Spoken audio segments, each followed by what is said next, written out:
Here I come. Oh, here I come. Oh. Hi hello ನಮಸ್ಕಾರ, welcome back to ನಮ್ಮ mini vlog. ಏನು ಗೊತ್ತಾ ನನಗೆ ಉದ್ದಿನ ವಡೆ ತಿನ್ನಬೇಕು ಅನ್ನಿಸ್ತು. ಸೊ ಹಾಗಾಗಿ ಉದ್ದಿನ ವಡೆ ಮಾಡೋಣ ಬನ್ನಿ.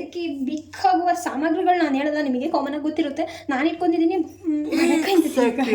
ತೆಂಗಿನಕಾಯಿ, ಈರುಳ್ಳಿ, ಮೆಣಸಿನ್ಕಾಯಿ, ಬೆಳ್ಳುಳ್ಳಿ, ಕಬೇವಿನ ಸೊಪ್ಪು, ಪುದೀನ ಬೇಕಿತ್ತು. ಸಾರಿ, ಅದೇನಂತಾರೆ, An hour later. ನೆನಪೇ ಬರ್ತಿಲ್ಲ ಅದು ಹೆಸರು. A few inches later. ಅದನ್ನು ಯೂಸ್ ಮಾಡೋಣ. ಅದು ಯಾವುದೋ ಒಂದು ಸೊಪ್ಪು ಅದಿಲ್ಲ ನಮ್ಮ ಮನೇಲಿ ಸದ್ಯಕ್ಕೆ. ನಾನು ತಿನ್ನಬೇಕು ಅನ್ನಿಸ್ತಿದೆ. ಸೊ ಅದಕ್ಕೆ ನೆನ್ನೆನೇ ಮಾಡ್ಕೋಬೇಕಿತ್ತು, ಆದರೆ ನೆನ್ನೆ ತಿನ್ಬೇಕು ಅನ್ನಿಸ್ತಿದೆ. ಇದು ಹೊರಗಡೆ ಹೋಗೋಕ್ಕಾಗಲ್ವಲ್ಲ ನಮ್ಮ ಹಳ್ಳಿಲಿ. ಸೊ ಹಾಗಾಗಿ ನಾನೇ ಮಾಡ್ಕೋತೀನಿ. ಉದ್ದಿನ ಬೇಳೆ ನೆನೆಯಕ್ಕೆ ಹಾಕಿಟ್ಟಿದ್ದೆ. ಸೊ ಅದನ್ನು ಮಿಕ್ಸಿಗೆ ಜಾರಿಗೆ ಹಾಕ್ಕೊಂಬಿಟ್ಟು ಉಯ್ ಅನ್ಸ್ಕೊಬರೋಣ.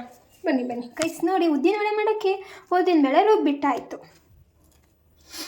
ಸ್ವಲ್ಪ ಹೊತ್ತು ಬಿಟ್ಟಾದಮೇಲೆ ನಾವು ಎಲ್ಲ ಹಾಕೋಣ. ಕಟ್ ಮಾಡ್ಕೊಂಡಿರ್ತೀವಲ್ಲ ಐಟಮ್ಸ್ಗಳು, ಈರುಳ್ಳಿ, ಬೆಳ್ಳುಳ್ಳಿ, ಮೆಣಸಿನ್ಕಾಯಿ, ಅವನ್ನೆಲ್ಲ ಹಾಕೋಣ. ಗೈಸ್, ಅಂತೂ ಇಂತೂ ನೆನಪಾಯಿತು ಕೊತ್ತಂಬರಿ.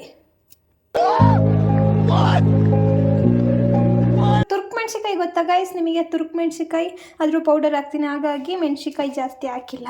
ಇದೆಲ್ಲ ಮಾಡೈತೆ, ನೋಡೋಣ ವಡೆ ಹೆಂಗಾಗುತ್ತೆ ಅಂತ. ನಂಗೆ ಜಾಸ್ತಿ ಈರುಳ್ಳಿ ಇಷ್ಟ, ಸೊ ಹಾಗಾಗಿ ಈರುಳ್ಳಿ ಜಾಸ್ತಿನೇ ಹಾಕ್ಬಿಟ್ಟಿದ್ದೀನಿ. ನಿಮಗೆ ಹೆಂಗೆ ಬೇಕೋ ಆ ಥರ ಇಂಗ್ರೀಡಿಯೆಂಟ್ಸ್ ಹಾಕ್ಕೊಳ್ಳಿ ಅಷ್ಟೇ.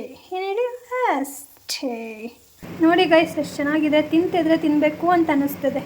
ಫುಲ್ಲು ಟೇಸ್ಟಿಯಾಗಿದೆ. ಅದು ಶೇಪ್ ನೋಡ್ಬಿಟ್ಟು ಆಡ್ಕೋಬೇಡಿ, ನಂಗೆ ಶೇಪ್ ಕೊಡೋಕ್ಕೆ ಬರಲಿಲ್ಲ.